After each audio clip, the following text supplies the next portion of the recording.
There is a severe housing shortage around the island of Oahu as well as throughout the state.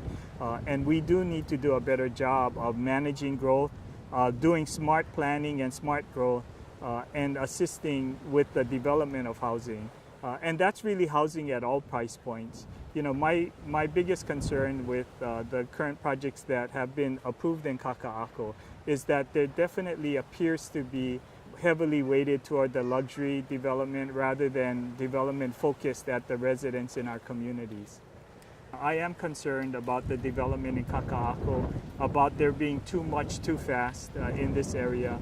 We do need to assure those who currently live here that the infrastructure is sufficient to deal with the sewer, for example, in this area, that there is capacity. You know, the other concern that has been raised is regarding the availability of school facilities for any residents who would live in the area.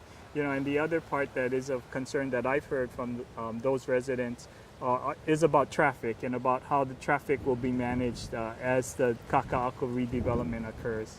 Kaka'ako gives the state of Hawaii as well as the entire community the opportunity to develop and redevelop the urban core in a way that is more sustainable and more acceptable to the broader community. You know, there is still much to be done in Kaka'ako, and I think that there still is an opportunity to ensure that housing is available at all price points, that it is a community that is live, work, play, that integrates existing industrial as well as commercial activity, as well as new opportunities for our community. We did pass a bill last year that changed the makeup of the Hawaii Community Development Authority Board to provide more balance and provide more community input.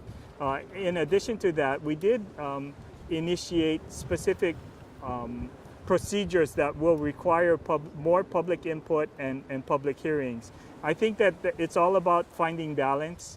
I do believe with the legislation passed last year, we'll get a better balanced board. I think that new procedures do inject more opportunity for transparency as well as public participation. And I think all of those things lead to a better approval process for Kaka'ako as well as a better and more balanced plan.